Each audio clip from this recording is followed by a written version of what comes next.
Բարև ձեզ, հայրենակիցներ ջան։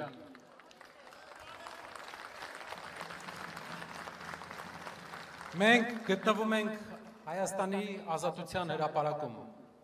Ինչու ենք այսօր այստեղ կազմակերպել մեր հավաքը։ Հայաստանի ազատության հրապարակում սկիզբ է առել մեր պատմության շատ կարևոր շարժումներ։ Առաջինը այստեղ է սկսվել Ղարաբաղյան շարժումը։ Երկրորդը այստեղ է սկսվել Հայաստանի անկախության շարժումը։ Եվ երկու շարժումները մեր հայրերը հասցրել էին դեպի հաղթանակ։ Այսօր մենք մեր ձևով շարժման անդամները եւ կամավորները սկսում ենք երրորդ շարժումը, Հայաստանի վատ շրջանի ավարտի շարժումը եւ վերակառուցման շարժումը։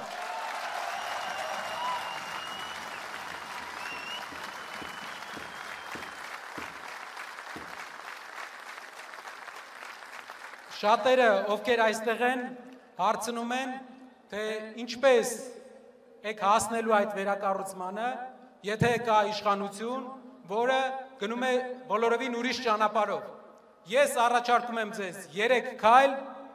մեր ծրագիրը, թե ինչպես հասնենք խաղաղ իշխանության փոփոխության, ինչպես քաղաքացիական պայմանագիր կուսակցությանը երկրորդ անգամ սարքենք ընդդիմություն։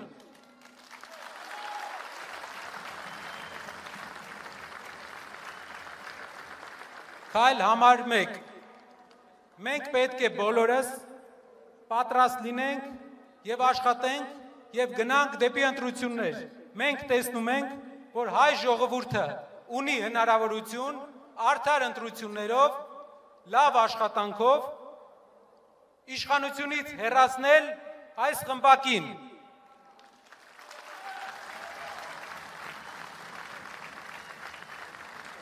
Շատերը կասեն, Նարեկ ջան, ինչպես ենք մենք իշխանությունից հեռացնելու նրան, եթե նա ունի պետական ռեսուրսներ, նա ճնշումներ է գործադրելու, նա մարդկանց տիպողաբար տանելու է ընտրելու, ես կարող եմ ասել այդ ժամանակ, հաղթանակը պետք է լինի այնպես, որ իրենց տիպողաբար ընտրած 10,000, 20,000 այդ մարդկանց ձայները վերջնական արդյունքի վրա տարբերություն չտան, այսինքն քաղաքացիական պայմանագիր կուսակցության պարտությունը լինի անվերապահելի։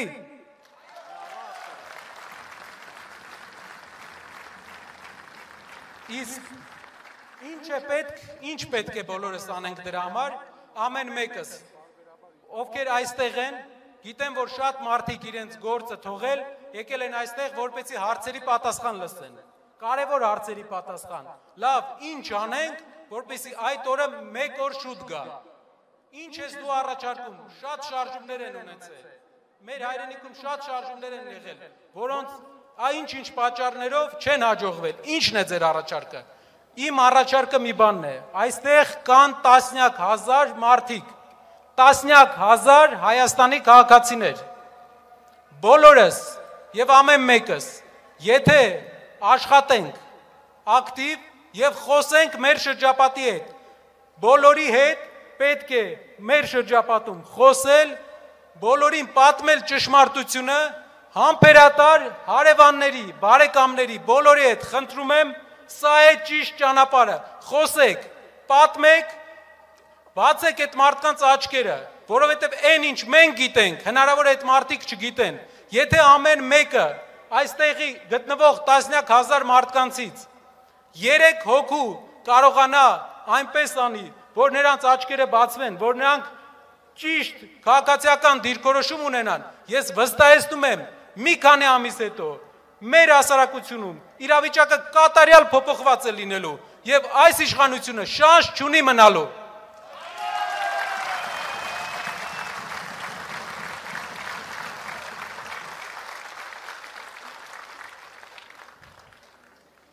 Եվս մեկ անգամ խոսենք, շփվենք, իրազեկենք մեր հարազատներին, մեր բարեկամներին, մեր հարևաններին, պատմենք նրանց ճշմարտությունը եւ դա է այն աշխատանքը, այն խաղաղ պայքարը, որ այստեղ գտնվող յուրաքանչյուր մարդ կարող է անել եւ այս հրապարակում է իշխանափոխության ոգին նետված, այս հրապարակն է որոշելու իր աշխատանքով իշխանափոխություն կլինի, թե ոչ։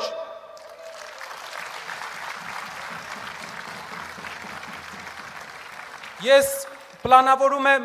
պատմել ձեզ, թե ինչ կլինի նաև իշխանափոխությունից հետո, որպեսզի մենք մի խնդրից դուրս չգանք եւ գնանք նոր խնդրին բախվենք։ Առաջինը պետք է լինի խաղաղ աշխատանք, կայուն երկիր։ Մենք երկրի ղեկավարները պետք է ամեն օր միայն գործով զբաղվեն, մի օր շուտ վերացնեն աղքատությունը մեր երկրում։ Մեր երկրում այսօր 500,000 մարդ գործ չունի շրջաններում։ Եթե մենք աղքատության դեմ չենք պայքարում, տարիներով մենք գտել ենք մեղավորներ մեր աղքատության մեջ եւ պայքարել ենք այդ մեղավորների դեմ, բայց պետք է ոչ թե մեղավորների դեմ պայքարենք, այլ աղքատության դեմ։ Ամեն օր ամբողջ պետական համակարգը պետք է պայքարի, որպեսզի օր առաջ Հայաստանը 21-րդ դարում հաղթի աղքատությունը։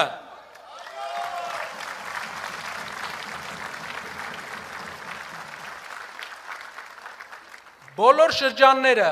Երևանի բոլոր վարչական շրջանները, Հայաստանի բոլոր շրջանները պետք է ունենան ծրագրեր զարգացման։ Մի շրջանը արդյունաբերական, մի շրջանը զբոսաշրջային, մի շրջանը գյուղատնտեսական։ Երևանն էլ պետք է ունենա իր զարգացման տասնամյա պլաններ, որ ամեն օր մենք իմանանք ուր ենք շարժվում։ Թե չէ այսօր մենք ապրում ենք Facebook-ի պոստից Facebook-ի պոստ։ Մեր արտաքին եւ ներքին քաղաքականությունը որոշվում է Facebook-ով։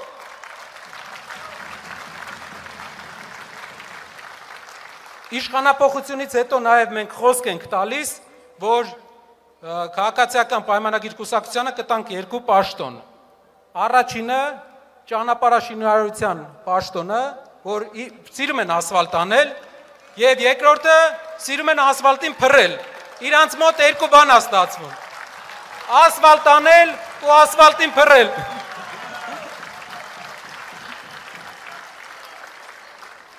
Ինձ թվում է իրենք գոհ կլինեն, քանի որ իրենց կյանքում մեծ բան չի փոխվի դրանից հետո, որովհետև հիմա էլ դրանով են զբաղված։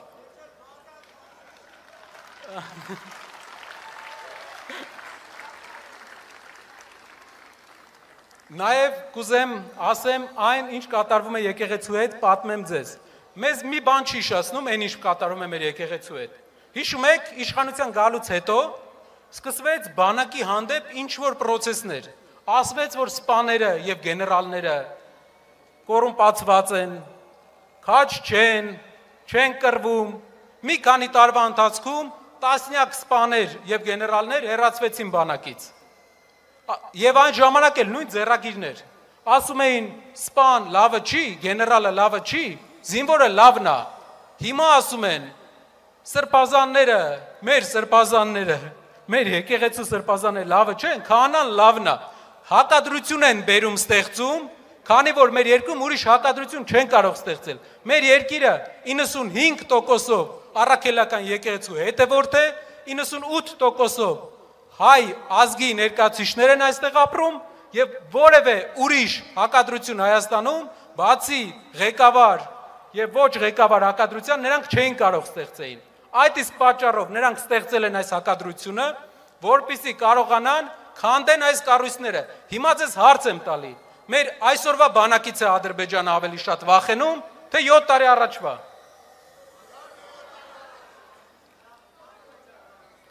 Նույնն էլ եկեղեցու հետ է լինելու։ Դուք պատկերացնում եք ԿՊԱ-ված եկեղեցի։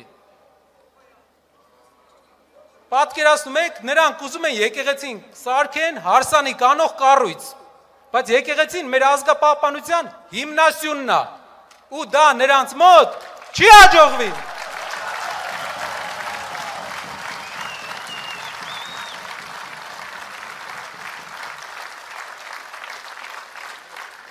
Մեր եկեղեցին անպաշտպան չի։ Մեր եկեղեցու պաշտպանները այս 10,000, տասնյակ հազար մարդիկ են այստեղ։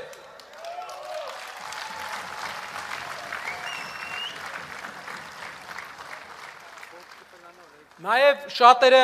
հարցեր են տալիս, ասում են, լավ, բոլոր քաղաքական ուժերն էլ խոստացել են, բոլոր ղեկավարներն էլ խոստացել են, որ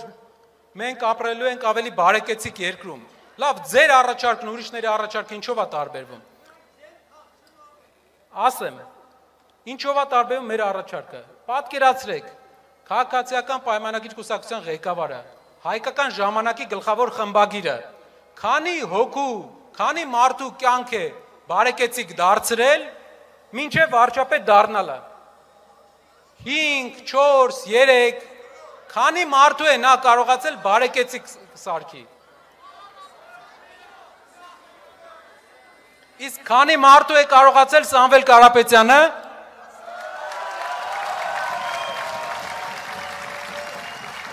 Տասնյակ հազար, հազարավոր, եթե դու չես կարողանում 10 հոգու բարեկեցիկ սարքես, ինչպես ես մեր ամբողջ ազգին տալու բարեկեցություն, պետք է ազգին մեր պետությանը կառավարի մարդ, ով կարողացել է տասնյակ հազար մարդկանց աղքատությունից հանել և բերել բարեկեցության։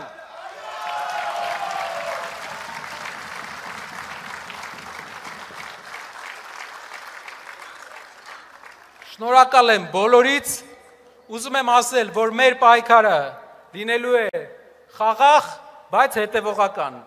Մենք հետևողական գնալու ենք առաջ, ինչքան հետևողական հարձակվեն մեր եկեղեցու վրա, այնքան հետևողական էլ մենք կպաշտպանենք մեր եկեղեցին։ Ինչքան հետևողական փորձեն ինչ-որ ձև թուլացնել մեր հասարակության ակտիվ մասին, այդքան հետևողական էլ մենք ցույց կտանք մեր ուժը եւ միասնականությունը։ Շնորհակալ եմ։